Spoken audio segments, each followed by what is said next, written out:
Now we're live. Oh, or we've been live for like 50 seconds. Oh, who knows? Who knows? We'll give it a minute, let people continue to join us.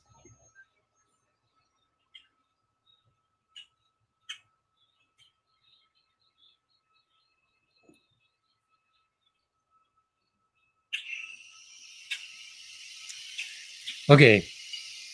So, morning, everybody. Morning, Foundry fam. We're getting started today. We have a chance to talk with one of our Foundry members, Kate Coventry, who has many hats that she wears at the church. She helps coordinate our Sacred Resistance team. She's been working for years with Foundry Social Justice Ministries on particularly ending chronic homelessness, and doubles in that life for her work and is at the DC Fiscal Policy Institute. Now, fair warning, Kate is so full of information that it can feel like a fire hose, but we're going to keep it real focused, which means I'm going to be real focused, which is a total lie, but I'm going to do my best because I love listening to Kate talk, and she knows the DC, the District of Columbia side of the budget and how we get organized like the back of her hand, and it's really incredible to watch. But we're going to get you caught up today so that you can participate, because that process is right now. So we'll bring Kate back in and get live with her. Morning, Kate. Morning.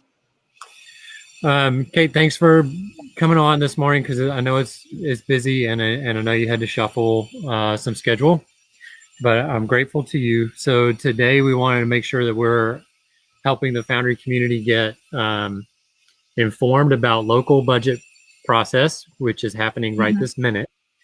And maybe to start, just give folks a little, whatever background you want to give them about yourself and your work both with Foundry and for life and career.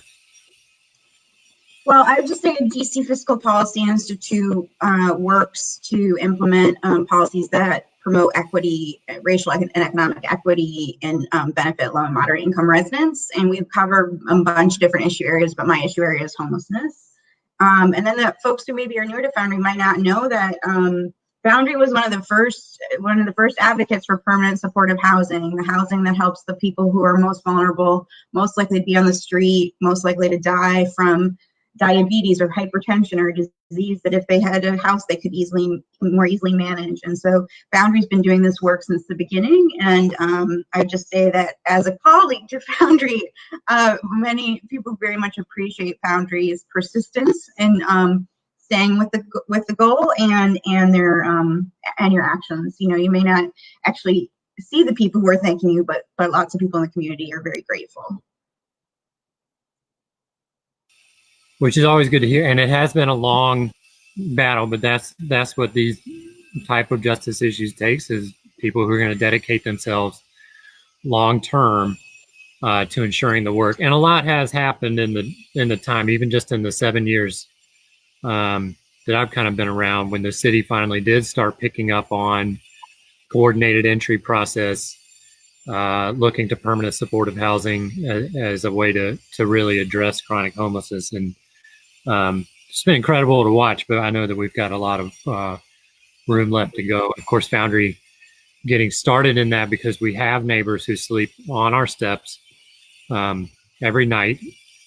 And the solution is not just running people off, the solution is housing. And so that's where we wanted to make sure we were dedicating our time. In terms of the DC budget process, can you help us locate, the budget dropped late this year, but I think early May. And so now we are almost mid-June. So where are we actually in the budget process right now? What's happening to it? So the major thing that's happening right now is hearings. Hearings where public witnesses come, and you can be a public witness, or a public witness could be someone representing a provider or a person who's experienced homelessness. And then when the hearings are over. Each council committee, so there's like the Committee on Human Services and the Committee on Health and Committee on Youth and something, Recreational Affairs, I think is the rest of that one. All each committee has 5 members and a chair, and they get together and they make preliminary recommendations for the budget. So they may say, we heard from 20 people who said permanent supportive housing is an amazing housing option, but we don't have enough of it. So either I found some savings in my area, which sometimes happens where, you know, gas prices were going down there for a while, so we got some savings. Or it could just be a recommendation to the full council to say, hey, we couldn't find the money for this, but this is clearly like a priority item. The one thing I would say is different this year is because of, well, one thing, I mean, a lot of things are different because of COVID, but this year you can either participate live in a Zoom situation, or you can leave a Google voicemail that will be translated. And then as usual, you can submit written testimony. And Jackie is here to put the links to this in the chat box. Should I go into the 2 hearings that people can still sign up for? Yeah, Briefly. You just name them and we'll get the links in there. Okay. So there are 2 major hearings left that I thought people would be interested in. And the first, the one that's the most important, if you want to be the most influential, which when you do advocacy, that's what we try to do, is on June 17th and 18th. And this is the committee of the whole of the council. So that means people will be coming to talk about any issue. Can be talking about revenue and how we're going to pay for things, can be talking about homelessness, talk about the DMV. Someone said problems with the DMV. But the beauty of this hearing is the chairman of the council, the most senior person on council, is the one who moderates the hearing. So that way, you know, at least he's heard something about what you're talking about, because I'll just say that the budget is very big and has a lot of things in it. And so, you know, I don't always know the answers to the questions people ask me because I don't really drive, so I don't know if there are problems with the DMV. But so Jackie will post up how to email and what to email to sign up. And then the second one that would be important is Foundry signed on to a letter that said to council, we need to have a just recovery. And what a just recovery looks like is raising revenue so we can do more investments in human needs like education for at-risk kids and homeless services and public housing repairs. And so the committee that talks about taxes is the Business and Economic Development, and that's June 16th. And then there'll be information. You have to click this form and fill it out, and then you'll get assigned to the committee. But if you can't make either of those, it's fine. You can do a voicemail, and we also have a link to how to do a voicemail. And people, I'll make sure my email is on here. People can email me if anything's not clear, and I can help them out in terms of testifying. That's great. So let me try and recap that. The committee of the whole, which is once all of the smaller committees by issue area have completed their work, the budget will go to the committee on the whole. And the email is easy to remember because it's DCCouncil.us. Yeah. US. So you're emailing the cow. That's not that hard to remember. So if you've got something you want to say that you didn't get to say in the specific committees, be it health and safety, or be it judiciary and public safety, or any of the others like transportation, then you can bring that concern back up at the committee of the whole. So right now they are in the specific issue areas, and because of our moment, I want to make sure that people know that judiciary and public safety, the committee with oversight for the Metropolitan Police Department, signing up to testify live on like video is that sign up was last night, but written testimony can still be turned in until this Monday. And so you would just be emailing that committee, or just be emailing Councilmember Charles Allen, who's the chair. So if you are particularly interested in getting your voice out on things related to the funding streams for the Metropolitan Police Department, you still have time to submit written testimony to that committee. And you still have time to submit testimony to the committee of the whole still related to that. You also still have time to submit written testimony to the Committee for Oversight in terms of Human Services, which oversees the work related to Department of Health and all things homelessness and behavioral health, correct? And that deadline is next week as well. So both ways, you have time right now. I know that people are out and you're having time to be able to protest, but you have the unique opportunity to not only protest, but deliver your voice directly to the people making budgetary decisions in this moment. And I just think they actually listen. Unlike Congress, where, they're often getting tons and tons of calls, the DC Council, 5 or 10 people can make a difference. Right. And the police is a local function. The MPD is a local function. We're going to have a blog up, I think, later today that talks about the police budget and recommendations for where to cut, preliminary recommendations about where to cut, because the MPD budget did go up this year by about $17.5 million. And it's been a tight budget, so for them to get that much is right. Significant. So an increase there for MPD budget, a decrease for violence interruption, which I know has been a particular sticking point in the advocate community and something that deserves attention right now. So make sure if you're watching and you want to get your voice in there and you don't know what to say, you can get familiar with what's happening via the DC chapter of Black Lives Matter, the DC Black Youth Project. You can get familiar through DC FPI, or which is the DC Fiscal Policy Institute, and you can get familiar with Campaign Zero, who has evidence-based recommendations that a lot of the local affiliates are picking up. Those are ways for you to get yourself informed. If you don't feel informed on homelessness, you're in the right place right this minute. And you can also get on with our partners at the Way Home campaign for DC on chronic homelessness, who have a number of budget recommendations, and the DC Fiscal Policy Institute, who have a number of studies as well as the budget recommendations. So it is not too late for you to have influence. And what you said, Kate, I just want to pick up on that.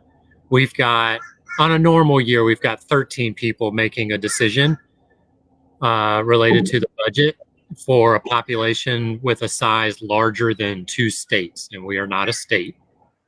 So it's just 13 people. This year it's just 12 people because one particular member had to resign their seats for malfeasance. So this year it's just 12 people. And so reaching out to just 5 council members, 5 or 6 council members, makes a huge difference.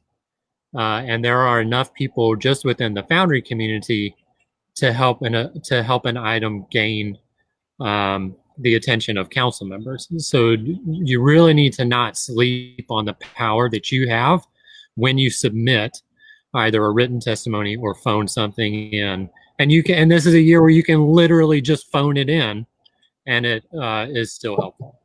Yep. Kate, what else do you want to tell us about where we are right now? And I know I'm relying on the sun for my lighting, so I'm whatever.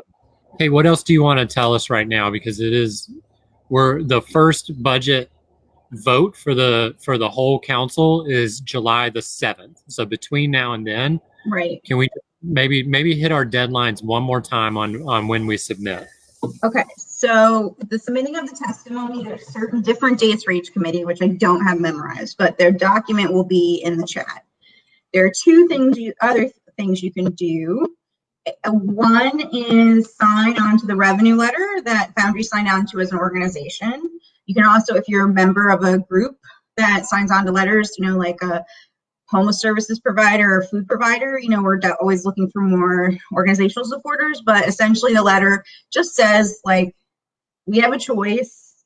The very wealthy got over $60,000 annually, about $67,000 annually from the Trump tax cuts. So even if we took a small portion of that, we could fund a lot of housing. So the first thing is the revenue letter, because the revenue is just kind of what makes everything possible. It's a tight budget. They found a savings where they could find savings. they're, obviously savings in the MPD budget, which I mentioned, but a lot of other places, there's not a lot to cut. And I say that as a person. This is my 9th budget, so I know what a tight budget looks like. And then the second thing is an email from the Way Home campaign. And Foundry is a member of the Way Home. That's the campaign to end chronic homelessness. Those are the folks we were talking about earlier who have physical and mental health problems that make it difficult for them to keep housing. So the Way Home's been chugging along. And last year, we got about 615 vouchers total for singles. And this year, we only have 96. And this year, we're in the middle of a public health crisis where this is literally life and death, even for people who are on the healthier side, right? Homeless folks just have more health problems, in part because this is a country where people go bankrupt when they have health problems, right? You have brain surgery, you owe the surgeon and your insurance doesn't cover it, so you become homeless. Or you become homeless because you got sick and you can't keep your, you weren't able to keep your job. So I just meet a lot of people who illness is a big part of it, and they are more likely to be hospitalized with COVID and then 3 to 4 times more likely to die from COVID. So every unit we can get is one person whose life we're probably saving, because it is really impossible to social distance properly in a shelter with 100 other people, even if you are doing your best, and even though the administration is trying to make it so, the food is grab and go and those sort of things. So sign the Way Home. Not every ward yet is up yet. Some of you may not know your ward. If you Google Ward Finder, put your address in there. If something looks wrong, though, just email me and I'll take a double check, because sometimes it's like, I don't think I'm really in this ward. That's happened once. So feel free to do that. And that would be, I guess, the two easy email actions. And then for the revenue letter, we're asking folks to tweet or share on Facebook. And there are a whole bunch of messages, so you can pick the one you like the best and tweet. If you don't have Twitter, the Sacred Resistance team will put up a photo, if you want to do a photo that says, like, I just recovery is, or even just write out one of the tweets, whatever you want to do. And we will tweet that at the appropriate time, when it's going to be the most influential. The other thing I forgot, because the guide is for everyone, is if you want Foundry to elevate your voice, it'd be great if you could add your hashtag, "This is how I Foundry," to your tweets. And that's a really good reminder. So if you're not doing the social medias on your own and you just want to send it to us, then you can send it to us at sacredresistance@foundryumc.org, and we'll help recirculate it at the appropriate time. But that's a really good way to elevate voices. And so we're at about 18 minutes, so I will bring us toward wrapping up. But there's a couple of other ways that people can be getting informed right now. One is the continuation of the ward by ward, neighborhood by neighborhood meetings with the Way Home campaign. So those are happening still virtually right now. There's a few more next week, and you can see the dates for those that are remaining. I know that Ward 6 is next week. That's my ward. Ward 2 already happened, which is Foundry's ward. But if you are in Ward 2 and you didn't get a chance to be there, just join another one.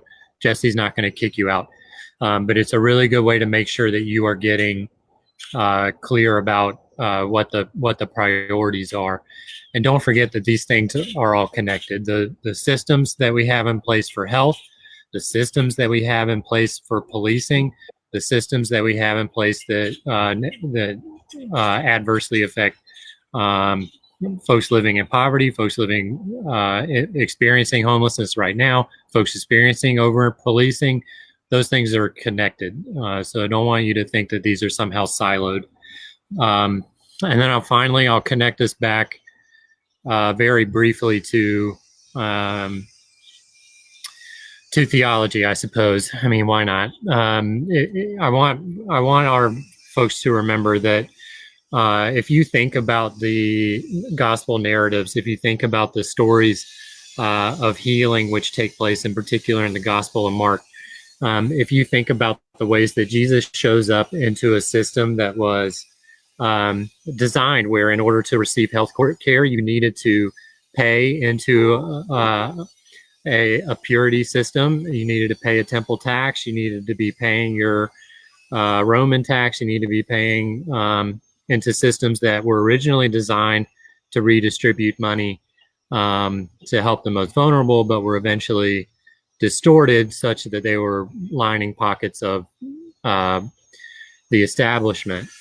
You've got to remember that Jesus showed up into a system like that, walked up to people who needed to be healed, healed them, and bypassed an unjust system of healthcare such that the people could just get on with their life in the way they needed to. We're asking our localities to bypass systems of pay for health in such a way that we can allow our neighbors to get back moving forward with life, and to do so in such a way that they are not further impoverished or trapped in impoverished situations. So we are literally asking you to do the work of Christ in this moment by helping our systems to become better and more responsive to people who are our most vulnerable neighbors and who are not getting the care that they really need.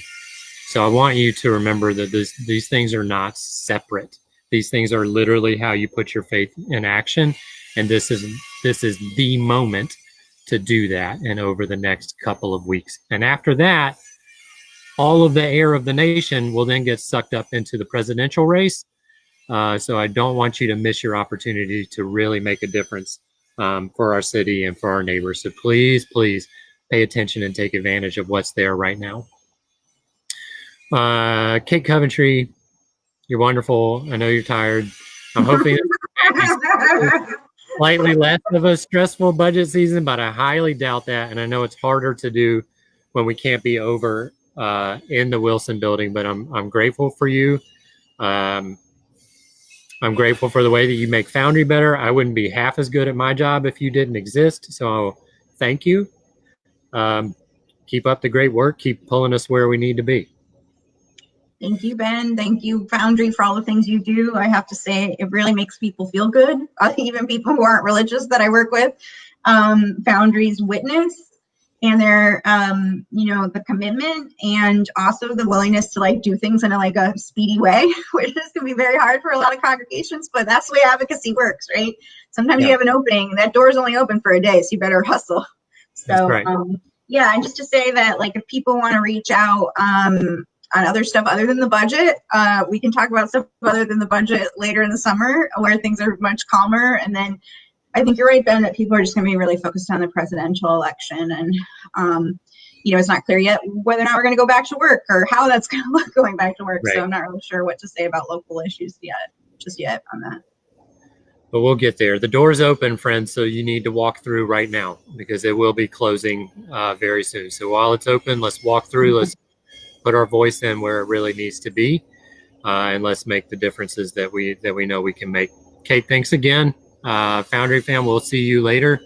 Thanks for joining us this morning. Bye-bye, everybody. Have a good weekend.